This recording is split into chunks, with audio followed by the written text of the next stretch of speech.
ओम शांति। आज की तारीख है 25/9/2022। आज बाबा के अव्यक्त महावाक्य हैं जो कि रिवाइज हैं 24/9/1992 के। आज बाबा इस मुरली में सत्य और असत्य का विशेष अंतर समझा रहे हैं।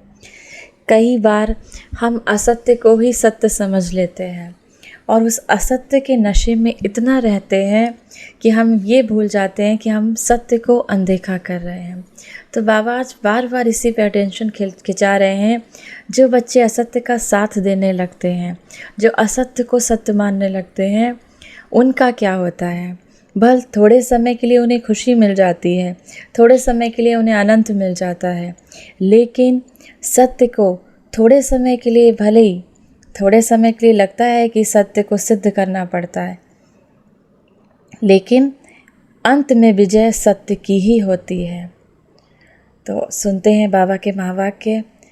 आज दिलाराम बाब अपने सर्व बच्चों के दिल की आश पूरी करने के लिए मिलन मनाने आए हैं। आज दिलाराम बाबा अपने सारे बच्चों के दिल की आश पूरी करने के लिए, हम सब बच्चों के दिल की आश है कि बाबा आए, तो बाबा हम सब बच्चों से मिलन मनाने आए हैं। अव्यक्त रूप में सदा सर्व बच्चे मिलन मनाते रहते हैं। बाबा आज सब बच्चों को स्नेह का रिटर्न दे रहे हैं। जैसे बच्चों को बच्चे बहुत प्यार करते हैं, बाबा को बाबा बच्चों को बहुत प्यार करता है, तो बाबा आज बच्चों को स्नेह का रिटर्न दे रहे हैं। तो बाबा कहें जहाँ भी हैं, लेकिन याद द्वारा बाबा के समीप दिल में हैं। बच्चे भले ही दूर बैठे हों, अपने घर में हों, सेंटर्स पर भी हों, कहीं पर भी हों, बाबा का जो ज्ञान सुनना है, तो बाबा कहते हैं वह सदा बाबा के समीप दिल में है। सबके स्नेह के साथ बाबा सुन रहे हैं। आज बाबा बच्चों को सत्य और असत्य का अंतर समझा रहे हैं। बाबा कहें असत्य की जीत अल्पकाल की होती है, थोड़े समय की होती है, क्योंकि असत्य का राज ही थोड़े समय का होता है। सत्यता की हार थोड़े समय के लिए भल हो जाए, लेकिन जीत सदा काल की है। असत्य के अल्पकाल के विजयी उस समय बहुत खुश होते हैं, जितना थोड़ा समय खुशी मनाते हैं, अपने को राइट सिद्ध करते हैं। तो समय आने पर असत्य के अल्पकाल का जब समय समाप्त होता है, तो जितनी असत्यता के वश मौज बनाई, असत्यता के वश जो मौज मनाई, उतना ही 100 गुना सत्यता की विजय प्रत्यक्ष होने पर उनको पश्चाताप भी करना पड़ता है। जब सत्य की विजय प्रत्यक्ष हो जाती है, सत्य सामने आ जाता है, तो जो असत्य को एक वर्ष उन्होंने मौज बनाई, उनको पश्चाताप भी करना पड़ता है। क्योंकि जब असत्य का साथ हाथ थाम लेते हैं, तो बाबा से किनारा हो जाता है, दूसरी तरफ चले जाते हैं। स्थूल में किनारा नहीं होता। स्थूल में तो वह समझते हैं कि हम अपने को ज्ञानी समझते हैं, लेकिन मन और बुद्धि से बाबा से किनारा हो जाता है। और मन और बुद्धि बाबा से हटी नहीं कि बाबा से योग हटा नहीं। तो बाबा कहते हैं मन और बुद्धि से किनारा हो जाता है। और बाबा से किनारा होना अर्थात बाबा से किनारा होने पे कितना बड़ा नुकसान करते हैं अपना, असत्य के वश आकर कितना बड़ा नुकसान करते हैं। तो बाबा कहते हैं बाबा से किनारा होना अर्थात सदा काल की सर्व प्राप्तियों के अधिकार से संपन्न के बजाय अधूरा अधिकार प्राप्त करना, ऐसा कर लेते हैं। कई बच्चे समझते हैं असत्य के बल से असत्य के राज में विजय की खुशी व मौज इस समय मना लें। भविष्य किसने देखा है? कलयुग है ही असत्य का राज। तो कहते हैं भविष्य किसने देखा है? कौन देखेगा? हम भी भूल जाएंगे। अब अगला जन्म होगा सतयुग में, तो हम भी भूल जाएंगे इस समय। तो बच्चे कई बार असत्य के मौज मनाने की खुशी में रहते हैं, लेकिन ये असत्य की जजमेंट है, ये असत्य की जजमेंट है। भविष्य वर्तमान की परछाई है। आपका भविष्य कैसा होगा? बाबा कहें ये वर्तमान की परछाई होती है। आपका वर्तमान कैसा है? बिना वर्तमान के भविष्य बनता नहीं। असत्य के वशीभूत आत्मा वर्तमान समय में भी अल्पकाल के सुख के नाम मान शान के सुखों के झूले में झूल सकती हैं, झूलती भी हैं। सुखों के झूले में झूल सकती हैं, लेकिन अतीन्द्रिय अविनाशी सुख के झूले में नहीं झूल सकती। अतीन्द्रिय माना आत्मिक सुख का अनुभव नहीं उठा सकती। स्वयं को आत्मा समझने में जो परमात्मा मिलन की अनुभूति होती है, उसका अनुभव वो आत्माएं नहीं कर सकती। थोड़े समय के लिए मौज बना लेते हैं, लेकिन सब आत्माओं के दिल के स्नेह का, दिल की दुआओं का मान उन्हें नहीं मिल पाता। भले थोड़े समय वो मौज बना लेते हैं, असत्य का साथ दे, लेकिन बाबा कहते हैं सभी आत्माओं के दिल के स्नेह का, दिल की दुआओं का मान नहीं प्राप्त कर सकते।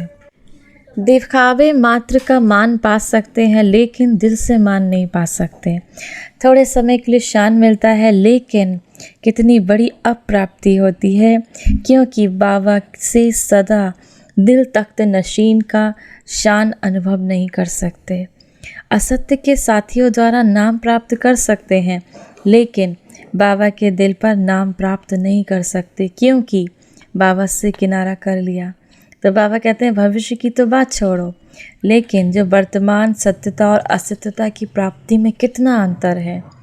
एक दूसरा मेरा बनाया अर्थात असत्यता का सहारा लिया, बाबा को छोड़कर किसी दूसरे को अपना बना लिया। तो बाबा कहते हैं कितना बड़ा, कितना असत्य का सहारा ले लिया, कितना झमेला हुआ। कहने में तो कुछ भी नहीं, लेकिन कभी कभी थोड़ा थोड़ा बाबा कहते हैं सहारा चाहिए। अब वो सहारा किसी चीज़ का भी हो सकता है, चाहे व्यक्ति का, चाहे वैभव का। जब दूसरा न कोई, जब आपने बाबा से ये संकल्प किया मेरा तो सिर्फ एक शिव बाबा, दूसरा न कोई, तो बाबा कहते हैं फिर दूसरे सहारे बीच में कैसे आए, दूसरा सहारा कहाँ से ले लिया। तो ये असत्य के राज में झमेले में फंसने की चतुराइयाँ हैं। बाबा कहते हैं मैं जो हूँ, जैसा हूँ, वैसा मुझे नंबरवार जानते हैं। ऐसे असत्य के राज्य अधिकारी रावण को भी जो जैसा है वैसे सदा नहीं जानते, कभी भूल जाते हो, कभी जानते हो। बाबा कहते हैं आजकल बच्चे बहुत होशियार हो गए हैं चेक करने में। किस चीज़ में? चेक करने में। बाबा कहें अपना चेकर बनो, दूसरे का मेकर बनो। लेकिन बच्चे क्या करते हैं? दूसरे की गलतियों को चेक करते हैं, माना उनका निरीक्षण करते हैं और बातें बनाने में मेकर बन जाते हैं। बाप दादा रोज की हर एक बच्चे की कहानियाँ सुनते हैं। बाबा कहते हैं बहुत बड़ा किताब है कहानियों का, तो अपने को चेक करो। दूसरे को चेक करने लगते हो तो लंबी कथाएं बन जाती हैं, अपने को चेक करेंगे तो सारी कथाएं समाप्त हो जाएंगी। एक सत्य जीवन की कथा प्रैक्टिकल में चलती रहेगी। अब बाबा मधुबन निवासियों से बात कर रहे हैं। बाबा मधुबन निवासियों की बहुत महिमा कर रहे हैं। बाबा कहें मधुबन निवासियों को कितने प्रत्यक्ष फल मिलते हैं।